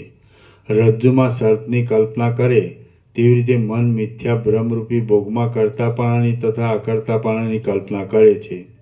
માટે હે મુનિ, તમે આકુળ થઈને અપરાધ વિના મારા પર ક્રોધ કરો નહીં. આપત્તિનો એવો જ ક્રમ છે. માટે તમે સત્ય વસ્તુનો વિચાર કરો. અમે ભ્રાંતિથી કલ્પિત નામ તથા પૂજામાં પ્રીતિવાળા નથી. અમે ભ્રાંતિથી કલ્પિત આપત્તિનો એવો જ ક્રમ છે. માટે તમે સત્ય વસ્તુનો વિચાર કરો. અમે ભ્રાંતિથી કલ્પિત નામ તથા પૂજામાં પ્રીતિવાળા નથી, તેમ અભિમાન વડે વશ પણ થયેલા નથી. આ હું તમારી પાસે આવ્યો છું તે માત્ર તમે તપસ્વી છો અને માન્ય છો એમ ધારીને આવ્યો છું. જગતની મર્યાદાનું પાલન કરનાર પરમેશ્વરની ઈચ્છારૂપી નિયતિના પરવશપણાથી ડાયા માણસો વ્યવહારની ઈચ્છારૂપી નિયતિને અનુસરી રહ્યા છે. જગતની મર્યાદાનું પાલન કરનાર પરમેશ્વરની ઈચ્છારૂપી નિયતિના પરવશપણાથી ડાયા માણસો વ્યવહારની ઈચ્છારૂપી નિયતિને અનુસરી રહ્યા છે. માટે વ્યવહારમાં ચતુર માણસે અવશ્ય કર્તવ્ય કર્મ કરવું. તેથી તમે તમોગુણની વૃત્તિનો આશ્રય કરીને તેનો નાશ કરો નહીં. અજ્ઞાનરૂપી દ્રષ્ટિ ક્યાં, મહત્વ ક્યાં અને ધીરતા ક્યાં? માટે જ્ઞાનીના સર્વ પ્રસિદ્ધ માર્ગમાં પણ તમે અંધની જેમ કેમ મોહ પામો છો? હે મુનિ, તમે પોતાના કર્મફળના પાકથી ઉત્પન્ન થયેલી દશાનો વિચાર કરતા નથી અને સર્વજ્ઞ છતાં તમે મનુષ્યની જેમ મને વૃથા શાપ દેવાની કેમ ઈચ્છા કરો છો? હે મુનિ, દેહધારી મનુષ્ય માત્રને બે પ્રકારનું શરીર છે તે તમે કેમ જાણતા નથી? માણસ માત્રને એક પ્રસિદ્ધ દેહરૂપી શરીર છે અને બીજું મનરૂપી શરીર છે. તેમાં દેહ જડ છે અને તેનો થોડા નિમિત્તથી પણ નાશ થાય છે અને મન સ્થાયી મોક્ષ સુધી રહેનારું છે અને તે ક્રોધ વગેરેથી પીડા પામે છે. હા, દેહધારી મનુષ્ય માત્રને બે પ્રકારનું શરીર છે તે તમે કેમ જાણતા નથી? માણસ માત્રને એક પ્રસિદ્ધ દેહરૂપી શરીર છે અને બીજું મનરૂપી શરીર છે. તેમાં દેહ જડ છે અને તેનો થોડા નિમિત્તથી પણ નાશ થાય છે અને મન સ્થાયી મોક્ષ સુધી રહેનારું છે અને તે ક્રોધ વગેરેથી પીડા પામે છે. ચતુર સારથી જેવી રીતે રથનું વહન કરે છે તેવી રીતે અંતરમાં વ્યાપાર કરનાર મન સ્નેહથી દેહરૂપી રથનું વહન કરે છે. બાળક જેવી રીતે કાદવના પુરુષની કલ્પના કરે છે તેવી રીતે મન દેહાંતર વિષયનો સંકલ્પ કરે છે તથા પૂર્વસિદ્ધ દેહનો નાશ કરે છે. ચિત્ત છે તે જ પુરુષ છે, માટે ચિત્તે કરેલું તે જ કરેલું કહેવાય. સંકલ્પ ઉપરથી. બાળક જેવી રીતે કાદવના પુરુષની કલ્પના કરે છે તેવી રીતે મન દેહાંતર વિશેનો સંકલ્પ કરે છે તથા પૂર્વસિદ્ધ દેહનો નાશ કરે છે. ચિત્ત છે તે જ પુરુષ છે, માટે ચિત્તે કરેલું તે જ કરેલું કહેવાય. અસત સંકલ્પની કલ્પનાથી ચિત્તને બંધન થાય છે તથા કલ્પનાનો ત્યાગ કરવાથી ચિત્ત મુક્ત થાય છે. અસત સંકલ્પની કલ્પનાથી ચિત્તને બંધન થાય છે તથા કલ્પનાનો ત્યાગ કરવાથી ચિત્ત મુક્ત થાય છે. આ દેહ છે, આ અંગ છે તથા આ મસ્તક છે, એવી રીતે અતિ વિકારવાળું મન જ કલ્પના કરે છે. મન પોતે નિશ્ચયપણાથી એક જીવમાંથી બીજા જીવપણાને પામે છે. એ પ્રમાણે અહંકારથી મન પોતે અનેકપણાને પામે છે. બીજા પાર્થિવ શરીર છે નહીં, તો પણ મન દેહની વાસનાએ કરીને પોતાની ઈચ્છાથી બીજા પાર્થિવ શરીરોને જુએ છે. આ પ્રમાણે કલ્પના કરનારું મન જ્યારે સત્ય પરમાત્માનો વિચાર કરે છે ત્યારે શરીરની ભાવનાનો ત્યાગ કરીને પરમ નિવૃત્તિ પામે છે. ઉપરથી. આ પ્રમાણે ઉપરથી. મન પોતે નિશ્ચયપણાથી એક જીવમાંથી બીજા જીવપણાને પામે છે. એ પ્રમાણે અહંકારથી મન પોતે અનેકપણાને પામે છે. બીજા પાર્થિવ શરીર છે નહીં, તો પણ મન દેહની વાસનાએ કરીને પોતાની ઈચ્છાથી બીજા પાર્થિવ શરીરોને જુએ છે. આ પ્રમાણે કલ્પના કરનારું મન જ્યારે સત્ય પરમાત્માનો વિચાર કરે છે ત્યારે શરીરની ભાવનાનો ત્યાગ કરીને પરમ નિવૃત્તિ પામે છે. તમે જ્યારે સમાધિમાં હતા ત્યારે આ તમારા પુત્રનું મન પોતાના મનોરથના માર્ગ દ્વારા ઘણે દૂર ચાલ્યું ગયું. તમારા પુત્રનું મન પોતાના મનોરથના માર્ગ દ્વારા ઘણે દૂર ચાલ્યું ગયું. માળામાંથી ઉડીને પક્ષી આકાશમાં જાય તેવી રીતે તમારા પુત્રનું મન આ દ્રશ્યમાન દેહનો મંદર પર્વતમાં ત્યાગ કરીને ઇન્દ્રલોકમાં ગયું. હે મુનિ, જેમ ભ્રમર કમલિનીનું સેવન કરે તેમ ત્યાં ગયા પછી મંદાર વૃક્ષની કુંજમાં, પારિજાત વૃક્ષની તળે, નંદનવનમાં અને લોકપાલના નગરમાં 32 યુગ સુધી તે મહાતેજસ્વીએ વિશ્વાચી નામની અપ્સરાનું સેવન કર્યું. ત્યાર પછી રાત્રિના ઝાકળનો ક્ષય થાય તેમ તીવ્ર વેગથી થયેલા સંકલ્પને લીધે તેના કલ્પિત પુણ્યનો ક્ષય થયો. એટલે પુષ્પના આભરણો કરમાઈ ગયા, અવયવનો ઉલ્લાસ ખિન્ન થઈ ગયો અને પાકેલું ફળ પૃથ્વી ઉપર પડે તેવી રીતે પેલી અપ્સરા સહિત તે પૃથ્વી ઉપર પતન પામ્યો. એ પ્રમાણે દેવતાના શરીરનો ત્યાગ કરીને ભૂતાકાશમાં પ્રાપ્ત થયા પછી તેણે પૃથ્વીમાં જન્મ ધારણ કર્યો. પ્રથમ દશાણા દેશના બ્રાહ્મણને ઘેર તેનો જન્મ થયો. ત્યાર પછી તે કૌશલ દેશમાં રાજા થયો. એના નીચે ટાંચ છે. શુક્રાચાર્યના રાજા, પારધી તથા હંસ વગેરે અવતાર પ્રથમ લખ્યા નથી, તો પણ એ લખ્યા છે. તે પરથી અવતાર થયા છે એમ સમજવાનું છે. તે કૌશલ દેશમાં રાજા થયો. ત્યાર પછી તે પારધી થયો અને ત્યાર પછી તે તિપથગા નદીને કાંઠે હંસની યોનિમાં જન્મ્યો. પછી તે સૂર્યવંશમાં પ્રૌઢ નામનો રાજા થયો અને પછી તે સૌ તથા સાલ્વ દેશમાં બીજાને મંત્રનો ઉપદેશ કરનાર થયો. ત્યાર પછી એક કલ્પ સુધી વિદ્યાધનની યોનિમાં તેનો જન્મ રહ્યો. ત્યાર પછી પાછો બ્રાહ્મણને ઘેર તેનો જન્મ થયો. પછી તે મદ્ર દેશમાં રાજા થયો અને ત્યાર પછી તે સમંગા નામની નદીને કાંઠે તપસ્વી બ્રાહ્મણને ઘેર જન્મ્યો અને તેનું વાસુદેવ નામ પડ્યું. એ ઉપરાંત તેની વાસનાને લીધે બીજી કેટલીક વિષમ તથા વિચિત્ર યોનિમાં પણ તેનો જન્મ થયો હતો. વિંધ્યાચળમાં તથા કૈકટ દેશમાં તે ભીલ થયો હતો. સવવીર દેશમાં તે રાજા થયો હતો. સવવીર દેશને હાલમાં કચ્છ કહે છે. સવવીર દેશમાં તે રાજા થયો હતો અને ત્રિગળ દેશમાં તે ગધેડો થયો હતો. ત્રિગળ દેશને હાલમાં પંજાબ કહે છે અને ત્રિગળ દેશમાં તે ગધેડો થયો હતો. કિરાત દેશમાં તેનો વાંસની જાળીમાં જન્મ થયો હતો. ચીન દેશમાં તેને હરણની યોનિમાં અવતાર લીધો હતો. તાલના વૃક્ષની નીચે તે સર્પરૂપે ઉત્પન્ન થયો હતો અને તમાલના ઝાડ નીચે તે વનનો કુકડો થયો હતો. પ્રથમ જ્યારે તે મંત્રને જાણનાર થયો હતો ત્યારે વિદ્યાધરના નગરની પ્રાપ્તિ થાય એવી વિદ્યાનો તેને જપ કર્યો હતો. તેથી હે બ્રહ્મન, તેની વિદ્યાધરની યોનિમાં જન્મ થયો હતો. તે સમયે તે હાર, કુંડળ તથા મુકુટથી તેમજ પોતાની લીલાથી સ્ત્રીઓને આનંદ ઉપજાવનાર હતો. આથી નાયિકારૂપી કમલિનીનો સૂર્ય હોય અને કામદેવની બીજી મૂર્તિ હોય તેવી રીતે તે વિદ્યાધરની સ્ત્રીઓને પ્રિય હતો, તેમજ ગંધર્વનગરના ભૂષણરૂપ હતો. એ પ્રમાણે એક કલ્પ સુધી તે વિદ્યાધર રહ્યો. ત્યાર પછી કલ્પ સમયે જ્યારે 12 સૂર્યોનો સાથે ઉદય થયો ત્યારે પતંગ અગ્નિમાં ભસ્મ થઈ જાય તેવી રીતે તે સૂર્યના કિરણથી ભસ્મ થઈ ગયો. પછી માળા વિનાની પક્ષીની જેમ આકાશમાં ભમે તેમ તેની વાસના જગતના નિર્માણ રહિત વિસ્તારવાળા આકાશમાં ભમવા લાગી. ત્યાર પછી બ્રહ્માની રાત્રિ સમાપ્ત થઈ ત્યારે વિચિત્ર આરંભ કરનાર સંસારની રચનાનો પ્રારંભ થયો. તેમાં એ તમારા પુત્ર શુક્રાચાર્યની વાસના ચલાયમાન થઈ બ્રાહ્મણપણાને પામી. તેથી આજ સત્યયુગમાં પૃથ્વીમાં બ્રાહ્મણને ઘેર તેનો જન્મ થયો છે. હે મુનિ, તેનું વાસુદેવ એવું નામ છે. તે બુદ્ધિમાનોના સમૂહમાં જન્મ્યો છે અને તેણે સમગ્ર શાસ્ત્રોનું અધ્યયન કર્યું છે. હે મહામુનિ, આ પ્રમાણે તમારો પુત્ર શુક્ર એક કલ્પ સુધી વિદ્યાધરપણું ભોગવીને બ્રાહ્મણની યોનિમાં જન્મ્યો છે અને હમણાં તે સમંગા નદીને કાંઠે તપશ્ચર્યા કરે છે.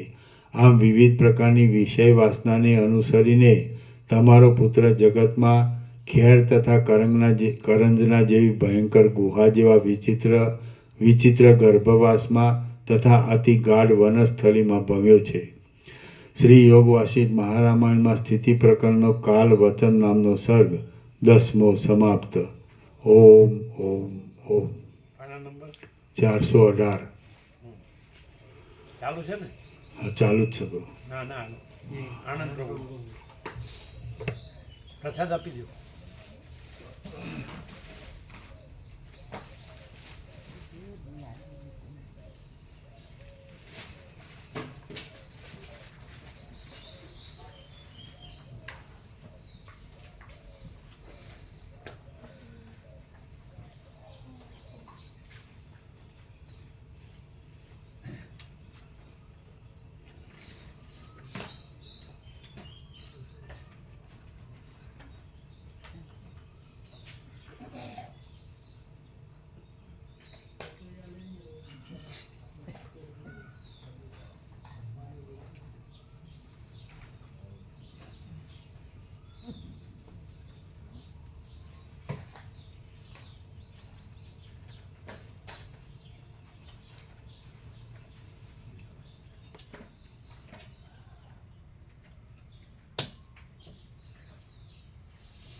લાય પણ આવી ગયા છે 18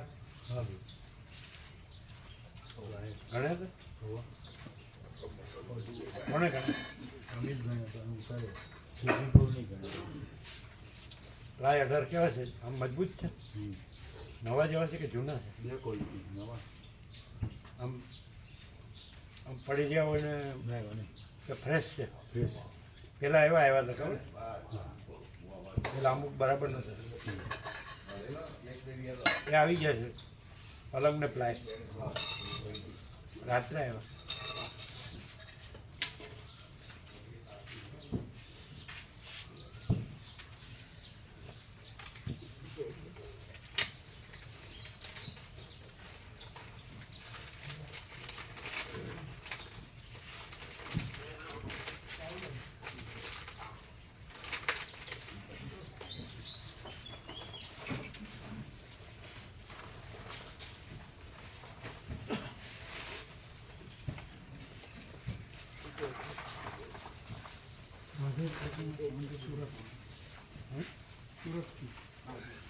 બોલો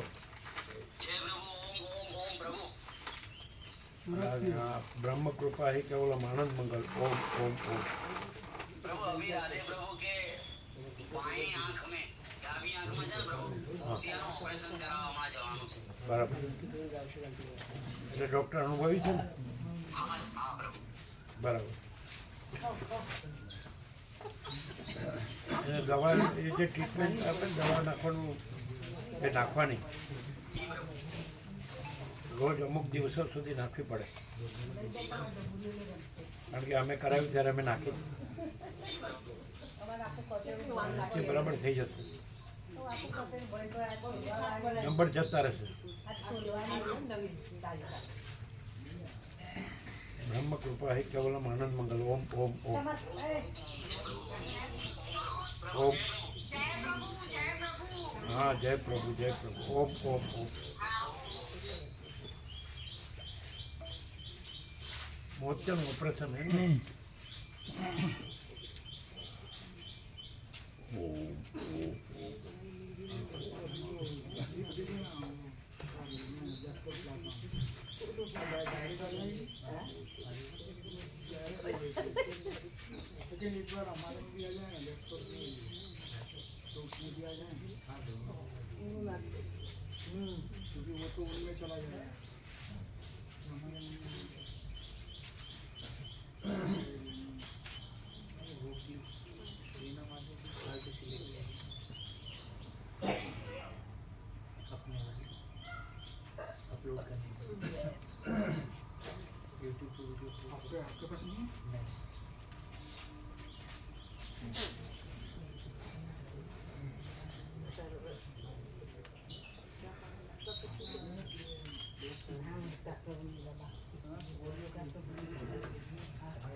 કેમ છે રમા મળી હમણાં યુરિન ઇન્ફેક્શન ને એવું બધું થયું છે શું યુરિન ઇન્ફેક્શન થયું છે હમણાં. એ ટ્રીટમેન્ટ કરીએ છે હા ચાલુ છે કંઈ ફેર પડે છે નહીં થોડો વચ્ચે પડ્યો હતો ને પાછું ફરતી થોડો તાવ આવ્યો છે એટલે આજે ફરતી રિપોર્ટ કરાવ્યો છે. કેટલા 87 વર્ષે 92 ચાલે 92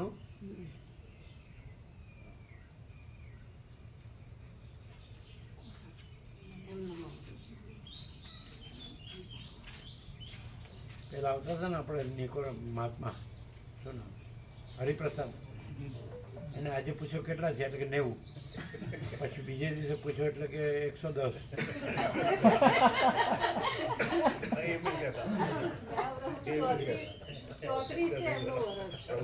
એટલે બરોબર છે ને કેટલા 92 92 ચાલે, 34 ની સાલ છે. એવું નહોતું ગોવાપરું? બધા છે.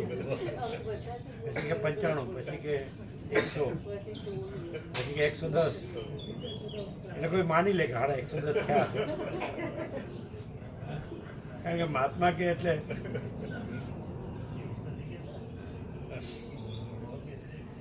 પછી હસતા હસતા વેદાંતથી પણ વાત કરે કે જન્મ જ ક્યાં છે. હે ગમતી એકદમ છપીટી અને મજબૂત હતા અને યોગાસનો ફૂલ જામતા અને જગતમાં બધા વિચરેલા બધે અમેરિકા ઇંગ્લેન્ડ બધે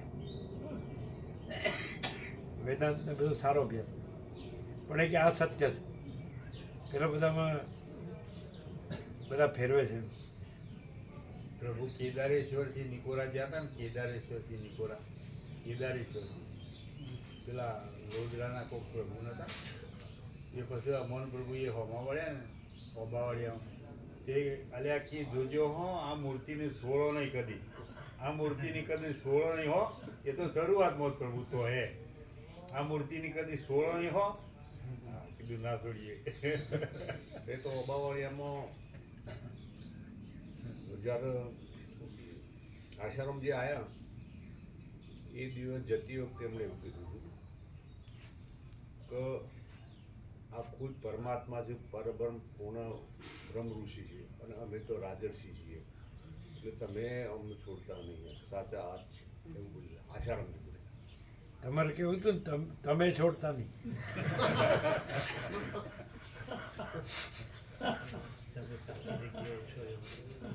આ સાચા અમે રાજર્ષિ બ્રહ્મર્ષિ. એટલે તમે કોને કહેતા હતા? તમને કહેતા હતા? હા, એ જતા જતા નીકળ્યા પણ બોલતા 11 જેવા ભાવિકો હતા. ઘોડા પ્રભુ હતા 11 જેવા ભાવિકો હતા.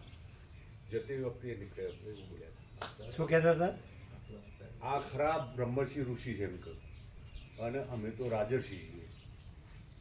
ખુદ એમણે કહ્યું રાજર્ષિ છીએ અમે તો, એટલે અમને છોડતા નહીં તમે, આ સાચા પુરુષ છે એવું બોલેલા. સાચી જગ્યાએ છો. જોઈતા પ્રભુએ મને વાત કરેલી. કોણ? મુકા પ્રભુ? જોઈતા પ્રભુ.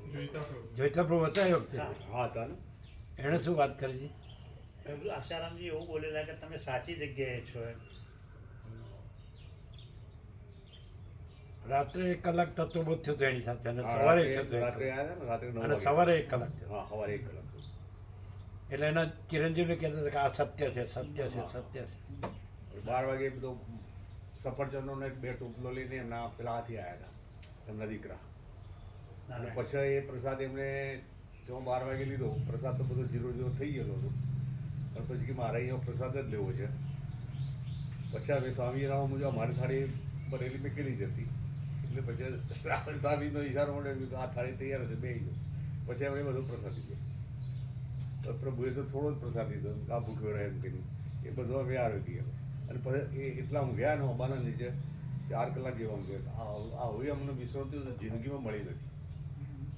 એટલે અમે તો એમ કમ ભરાઈ ગયા છીએ એટલે અમે મધ્યાહને નીકળીએ પણ ખરું આ જ છે એ બી બોલ્યા બીજે દાડે.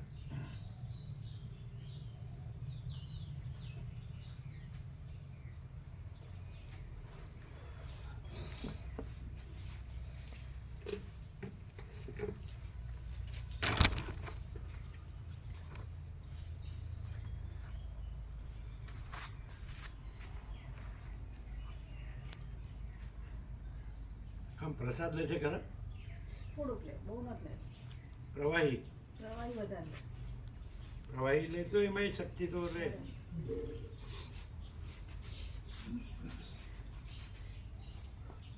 પછી પેલા પિંકી માતાજીને કેમ છે? ટિંકી હા, એટલે આમ સારું છે પણ એમને હજી મહિનો સવા મહિનો જેવું રેસ્ટ કરવાનું છે. તમે તો વધારે કહેતા ને 3 મહિના? 3 મહિનામાં થઈ ગયો. હા, 1.5 મહિનો જેવું થઈ ગયું. એટલે શું કરવાનું? રેસ્ટ કરવાનું, આરામ કરવાનો. એમ એટલે વધારે પછી જાડું થાય. ખાઈ પીને આરામ કરે એટલે શું થાય?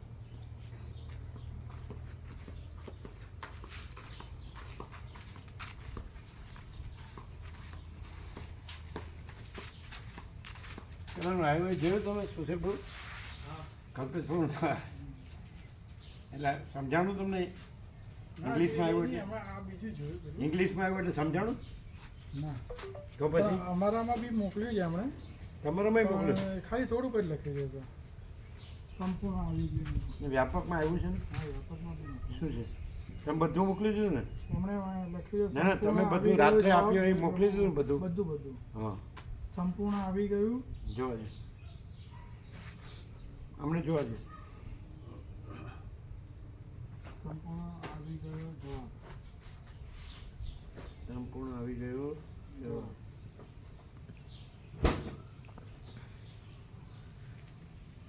આટલું જ આવ્યું આટલું તમે ઇંગ્લિશની વાત છે ને ના આખું નહીં